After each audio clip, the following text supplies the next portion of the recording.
Fellow Toastmasters and welcome guests. Veronica, you got our attention right off the bat. Have you been tested? No!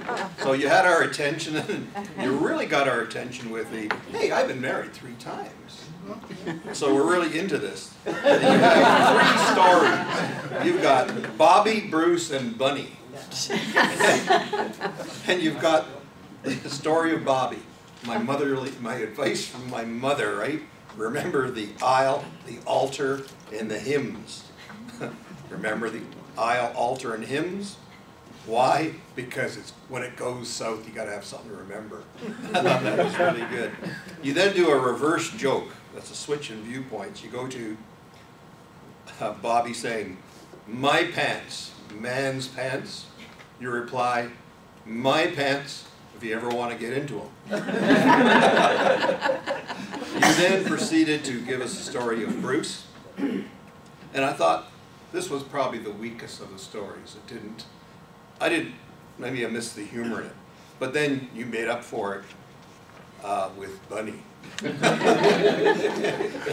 You know, what kind of mother would name her son Bunny? What were they smoking? And once again, you use repetition. First date, plastic flowers. Plastic flowers, and you repeat it. The humor is really there. It's excellent. We then go off and visit Dr. Fuller. And his question is, "What's wrong with you?" And you reply, "You wanted answers and not questions." You really have, and I think you've always had, a commanding presence when you're up here. A combination of your personality and your voice. You command the audience to pay attention to you. I thought where you could have some improvements. I thought you could have added a bit of humor by after each marriage giving your viewpoint. You know, sort of like, "Ooh, that was an experience. I'll never do that again." And kind of building that up.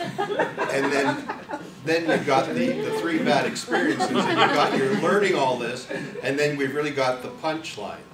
And the difficulty with the punchline is, I didn't get it. Okay. Is there anyone here who didn't get the bone? Baj-tan? Was I the only one? Yeah. Raise your hands. Okay. If you'd seen it, it's just the mirror image of the word nut job. And I think it would have helped if you had it actually up there on an overhead. And the whole time we're trying to figure out what is this disease we're being diagnosed for. And I think that would have added to the humor. The best advice I can give you is, don't date anyone whose name starts with E.